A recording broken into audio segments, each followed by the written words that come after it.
webinar entitled Forecasting the Week Ahead. And I'm going to do the best to do that, although I do believe the major inflection point this week is going to be on Friday on the NFP. So we're going to have to try and get our work done so we're flat for that number.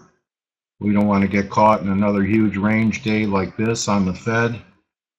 So perhaps this candle or this bar taught you a lesson that it's really not worth trading into big red numbers, because if you were bullish a dollar, you had a great break to buy after the number. If you were bearish a dollar, you had a great rally to sell the day after. Give me a Y if you're with me. So last week I said the dollar was going to bounce. That was my call. It was on Wednesday. I recommended you take advantage of it by shorting euro pound. That was a great trade, good for over 120 pips. So I still don't think it's finished. It was between just being short euro or being short pound against the dollar, and I felt that the way to trade it was to reduce beta, and I reduced beta by shorting euro pound. And you didn't have one tick heat from last Wednesday's webinar, so when we look at euro pound, we'll go over that. Let's talk about what's happening here in the dollar. Still my contention that this was an inflection point, and for now I'm looking for a failing rally up around this 99 level, possibly as high as 99.5, even 100. There is an outside chance that we could blow off to the upside for a third drive, one more high up around 101.30. As I've talked about here, that would retrace, that would be 61.8 back, a major move that we had from 120 to 70. Let's see if I could just get the microscope out here. See how far back we go. Let's try 15 years. Okay, so here's the picture. So here were the highs up here about 120. We broke down to the 70 level, and 61.8 back is 101.30. This is your monthly chart. Okay, so there is still a possibility it's going to attempt one more high. I'm going on the premise that it won't, that it'll be a failing rally. So let's just go back to our daily and looking for possibly 99 to 100 and not make a new high. I think it's all going to come down to the NFP. But in the meantime, we're on the right side of the market because we're short EG. If you didn't sell it when I talked about it last Wednesday, there was another bounce to take advantage of it. So it really doesn't matter. I'm looking to be flat. Think that this dollar rally could continue into the NFP. Both the dollar and S&Ps are trading in lockstep. So you have a this is a correlation I've been talking about for a while. So you have a strong dollar and you have strong S&Ps. So I want you to get that correlation. Perhaps we're going to blow off for one more high. 2110 is a possibility. So looking for this to continue with the dollar. Perhaps we have an inflection point in the S&Ps, even blow off to new highs. On the weekly, I guarantee there'll be non-confirmations on the S&Ps. Not sure what it's going to look like on the daily, blasting up towards this 2110 level. But keep an eye on the dollar and the S&Ps are trading together, because a strong dollar means inflows into the U.S., which then ends up in U.S. dollar-denominated assets, mainly equities and somewhat in bonds. Give me a Y if you're with me. So the big debate is on in the crude market, which I correlate with the Canadian. Canadians having a great rally on this dollar pop. Held the 124 level again. Eventually, I think we are going to take out the 124 level in Canada. It's just a matter of whether or not, just like the dollar, we have a lower high, a failing rally, or a third drive to top, similar situation. But a lot of people talking about one more new low in crude. That's possible as well. I think this 48 level should offer some support. And this too is very correlated to what the dollar's doing. So if the dollar's strong, it pressures commodities, pressures the crude oil, supports USD CAD, supports USD Japanese yen. Who's with me? So key week, I think this 48 level is going to be significant. If we could turn it a shade under 48, start heading back up, that should set the tone for a lower high in Canada. If we're just going to wash out to 44, clean out more people bottom picking the crude, which I consider less likely because of the strength in the oil shares. Shares always lead. So we have a, not as much of a high conviction scenario here. It's an either or. The either is we post another higher low, and that'll be our first higher low on a pullback, since this was a new low, but did diverge quite dramatically. So we're going to be watching things around this 48 level. I assume that's going to equate with about the 127.20 level, Canada 27.40, which would still be 100 pips under the high posted at the 128.30, 28.40 level. Give me a Y if you're with me. And the last outside market that I cover, and this correlation is a little out of whack because gold is acting much better than the Aussie. Aussie's on the verge of new lows. Looks like that is a possibility in Aussie. So we're getting this pullback in gold. And again, the same type of scenario, either or. Maybe we pull back to a little bit under 1170. But on the shorter term indicators, this spike in gold was a confirmed high, so I'm giving it the benefit of the doubt that we're going to post higher lows here, possibly 1170-ish, 1160-ish before we start heading up again. Again, very dollar sensitive. If the dollar is not going to make a new high, I don't expect it to make a new low. But there is a possibility that Aussie may be one of the only currencies, besides possibly the pound, which is still acting heavy, to make a new low, even if we don't make a new high in the dollar index. Give me a Y if you're with me. So there are times when you can recommend trades. Why not stay with what's working for us? And that was the euro pound from last Wednesday. Also, Euro Aussie starting to head into that. I talked about a move up towards 142 as a possible another sell setup. We're approaching that as well. Any questions for me on the outside markets, the correlations, and my view on the dollar, the gold, the crude, the S&P, and how it applies to individual FX instruments? Question?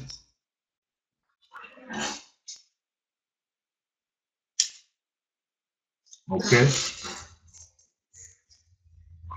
Glad everyone gets it. So let's move on to our instruments. Let's move on to our individual currency units. And we always start off with Euro USD. So this was last Wednesday, and I was pointing out that it was struggling to take out the spike high of the Fed. It did so, and it did so with real classic divergence. Barely got back to 70 on this new high, and we sold off quite dramatically. We took advantage of it in this instrument. Here we were last Wednesday, and I said the way to play it for me, since we didn't want to be aggressively looking for this dollar rally, would to be the short euro pound. It was up here around the 73.75 level, 73.80 level. I said you could have stops at 410, 420. There wasn't even a drawdown from last Wednesday, not a drawdown. I was talking about looking for 72.60 on the initial break, so you have 110 pips, and then if you missed it, we've had a bit of a corrective bounce in EG, and this is telling me we're not done yet because of why. What kind of low was that we had on euro pound on the initial break off the top? And this I'm still viewing as potentially still a correction. You know, when you look at the big picture, we have some retracement levels that we're going to pay attention to. Get rid of these fibs. And we're not necessarily going to make new lows in the euro pound. And when I get back to the euro, we'll talk about retrace levels here. But we were short this day. The recommendation was given. So 72.40 looks likely to me right around this 21-day. Have a parabolic around 72. And if I want to get more specific about retraces, I could insert some fibs here. The retrace from the low to last week's highs. So 61.8, about 71, right about this low, 71.5, and thinking that just like the euro, I think there's potential for a higher low, although the daily never diverged. I still think there's so much entrenched bearishness here that we're going to pull back. So next stop, 72.40, and it could be as deep as 61.8. Maintain this position. You can now trail your stops above this high. We start getting back above 73.40. You want to get out of the way, but there's still some downside left in this. We start taking out this 72.70 level, lower levels to go. So when EG is heading down, what's my preferred short on strength? That's correct, it's the euro. And my preferred long on weakness is the pound. So I'm thinking that this pullback in euro pound and euro coinciding with the anticipated bounce that isn't complete in the US dollar tells me that euro pound is still vulnerable, and this is starting to look like a flag. So this initial break was from 73.80 to 265, 115 pips, and we start closing under here. Can give you that 71.70 level. Between 50 and 61.8, I'd be looking to book short euro pound positions. So let's move back to the euro, because a lot of people are looking for new lows. Okay, they're saying this was just a temporary blip, and right now they're feeling smart. Okay, the thing that gives me a bit of a bullish bias is having this flat line, even though we took it out by a handful of pips before we sold off. To me, looks like the top of an ascending triangle that perhaps when we dig in, I'm thinking no worse than 105.70 on this pullback. I have lines down here around 106.5, which I think is going to be some type of fib retrace. Let's do the retraces on euro. But my contention is that this was the low, and that this is this may have been A, B, C for A, and now we're getting a B wave or a 2 wave that should hold above these lows. So to me, the opportunity longer term, you know, which I mean a 30-day type of position or better, is going to be looking for spots to buy the euro with stop under the low of the move. The closer to the low of the move, the better. Let's take a look at the fibs here. Who's learning a lot from me and has become a better trader since I've been teaching, putting out calls. So here's your 61.8 level coming in right around this 106, 107 level, right around 107. You could go 76.8 or something like this, but my premise being, if this is a failing rally in the dollar, we want to be looking to be buyers in the euro and covering up our euro pound shorts and looking at perhaps fib levels and keying the euro off the Dixie up around 99. You know, we haven't even retraced half of this bounce yet. So don't get overwhelmingly bullish a dollar here, because there are an awful lot of people still looking for parity. They feel smart. Here's the flat line, right? So if we get a higher low, we'll have something like an ascending triangle. I'll just draw in a line just so you get the picture. Don't count on this line. You know, trend lines are meant to be broken. But perhaps we pull back to this fib level or so. And now you can see the formation, which is an ascending triangle. 500 pip plus move. Breaking out above these highs, above 10 1/4, can give you a 115 euro. So I think that's where the big money is. There might be another 100, 200 pips left to the downside in euro here. But I think the big move is going to come on a breakout in the, and if you want to be real conservative, you don't even have to mess around with it down here. You could just wait for us to knock on the door again above 110, 110.20, and go with a breakout of a 550 pip ascending triangle. Give me a Y if you get it.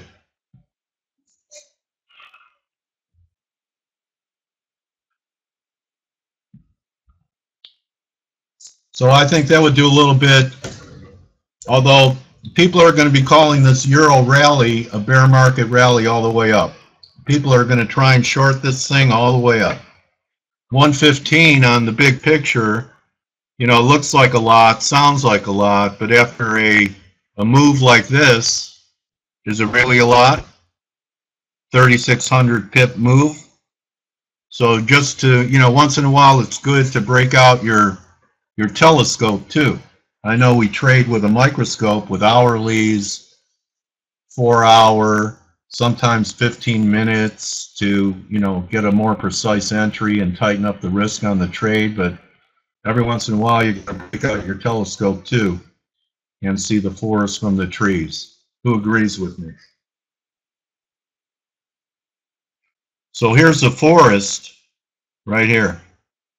And there is nothing in my RSI work saying that we had any kind of clean divergence on the weekly or even the daily. Even the daily confirmed down here. So at this point, I'm going against my work, mainly because of sentiment and thinking this 106.70 level may be a good place to probe the long side, cover my short euro pound, and look for stop losses, reduce leverages, and risk the low of the move. You're going to have to risk the low of the move, which means, you know, you may have to risk 200 pips depending upon your entry, risking this low initially, but the profit potential from here is going to be 900 pips, taking us up towards this 115 level or so. I just wanted to give you the big picture because there's so much bearishness entrenched here that we can make moves up to. Here's your 115 level. Here's your 125 level. So if you take a look at the big picture, and let's just assume that for now, this was the low when Yellen talked down the dollar.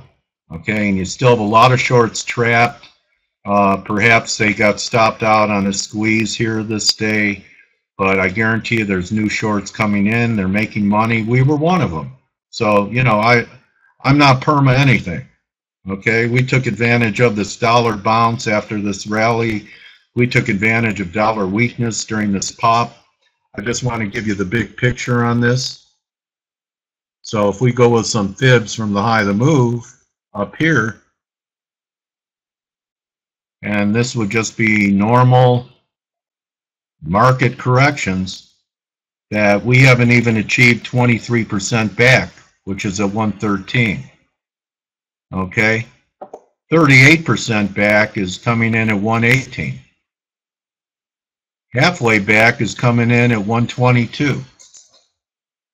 So all the way up, people are going to be able to rationalize that it's just a bear market rally and it's only a retrace. But I'm thinking the market is still set up for a short squeeze and stop hunts above. And this market trading back above this 110.20, 110.30 level is going to be a confirmation signal for a higher euro, not a lower euro. Give me a Y if you're with me.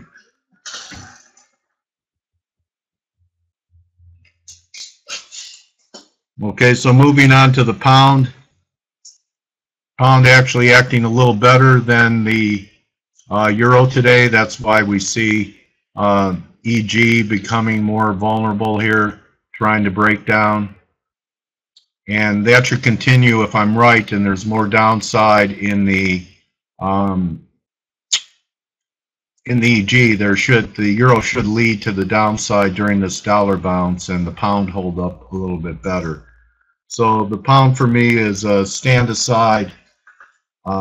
Like I said last week, I didn't want to short the pound because I saw some negative divergence in euro pound, which told me that my preferred short was the euro, and it was correct and continues to be correct. But it doesn't mean I want to get long the pound either. So, you know, the pound could still have some issues.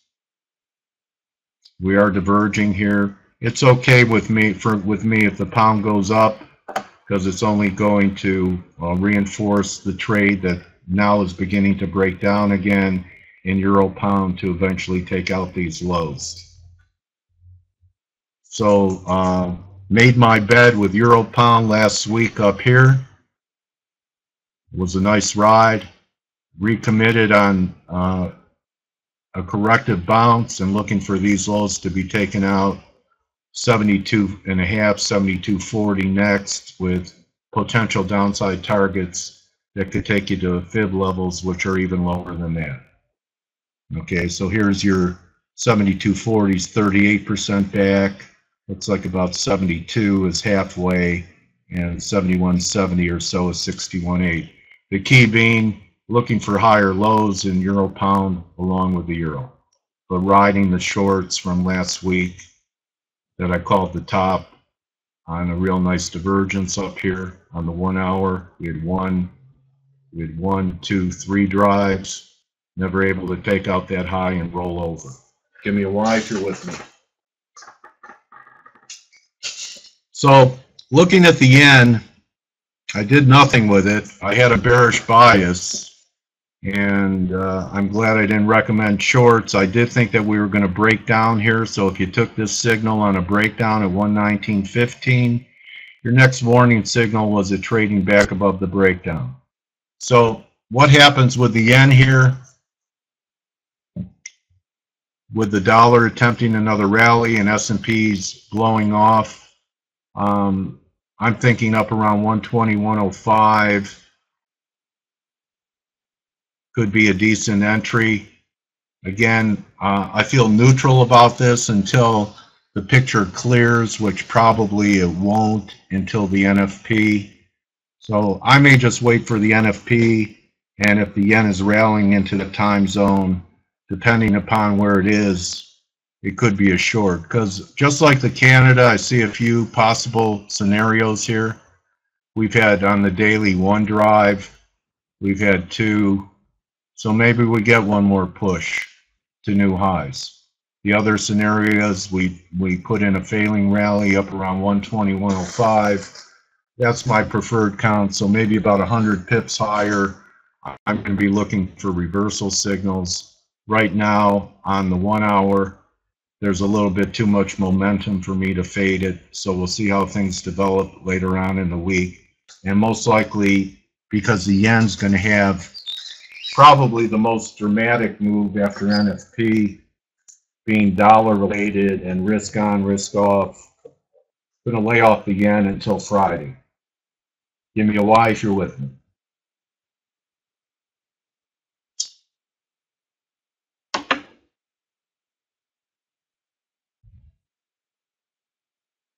Which includes euro yen. Euro yen still acting weak. The yen crosses are still weak, mainly because of the euro, not the yen. So I remain negative, but I'm going to, again, if if I'm not clear on what to do with the yen, I leave the crosses alone. Give me a Y if you understand that. That if I'm not clear on yen direction, I leave the crosses alone. Okay, so if I'm bearish euro, instead of being short euro yen, at least for now, until I believe that this rally has peaked in the dollar and in US dollar yen, I'm just going to leave the trade alone, and I would just rather be long the dollar through the proxy of euro pound. Are you guys with me? So I'm not here to entertain you. I'm here to help you not only survive in the markets, but to thrive in the markets. And I'm not going to say, do this, if I don't believe in it enough myself to do it. So, as I've said many times in our webinars, that I knew traders that never left one pit, knew one market like the back of their hand. So how many different pairs do we have to be right at a time? One is correct. So let's get over to our commodity currencies. Kiwi definitely holding up better than the Aussie. Kiwi hasn't made a new low in quite some time. You know, you have to go back to the beginning of February. We did not make a new low here. I've been positive the Kiwi, as this dollar rally extends, to me, the 74.20 area, 73.70 area could be a decent buying opportunity. Looks much stronger than the Aussie. Look how far away Kiwi is from the low. And look how close Aussie is. So even if Aussie washes, and I was saying last week, look for a pullback between 77 and 76. Here we are. So why aren't I buying it here? Because of the display of weakness, and the RSI pattern is still pretty weak. So what I need is a rally in the Aussie and to take it back above 30, and then another break, and for it to stay above 30. So if it comes down to the commodity currencies for now, I'd rather buy weakness in the relative strength, and that means my preferred long around 74.20 to 370 would be New Zealand USD over Aussie USD. Give me a Y if you're with me. Has one of the stronger patterns, probably the strongest currency against the dollar on the board is the Kiwi Dollar. So we were talking about the crude oil and the debate as to whether or not crude is going to make a new low or not. So that's the debate here, just like the yen happening in USD CAD. I could see us either having trouble up here around the 2740 level. And again, this 124 level held. Just like the euro, if you want to wait for confirmation. Breakdown under 124, it's a 400-point formation, takes it down to 120. The other scenario is up around this 127.40. Could be a decent short. Could be a decent short into this area. The other scenario is that we had drive 1, drive 2, and this is another one of those either ors, and we end up with one more high in Canada that diverges. So a lot's going to have to do with what the crude does at that 48 level. As you can see on this, we have the beginnings of a descending triangle here, and under 124 looks bad. So if you want to bottom pick crude through using USD CAD, 2740 with stops over the high of the move, reassess if we make new highs. That's going to come in at the 2833 level. Give me a Y if you're with me.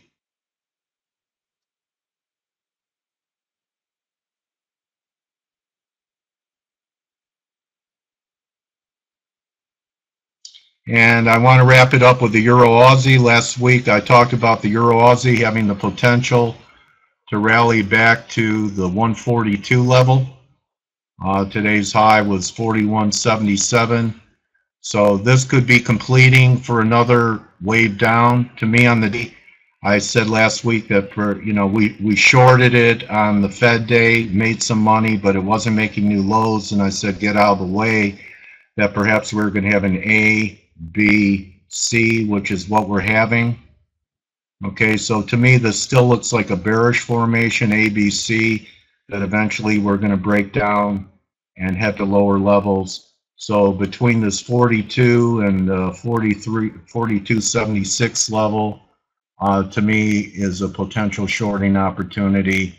You want to protect yourself above 144 for a continuation move back to new lows in Euro Aussie. Give me a Y if you're with me. Okay. So the theme being looking for a failing rally in the Dixie. Staying with Euro Pound shorts for objectives mentioned. Looking for higher lows in the Euro and an ascending triangle breakout eventually over 110, 110.20. Leaving cable and yen alone until after the NFP. And potential shorting opportunities setting up in Canada and bottoming formations in crude. Any questions before I say goodbye? So again, I want to thank you and everyone for your attention. Good hunting. Congratulations if you went with the recommendation on Euro Pound. We start taking out these lows, we should have an acceleration to the downside. So with that, I wish everyone a good day trading, and I'll see everyone Wednesday.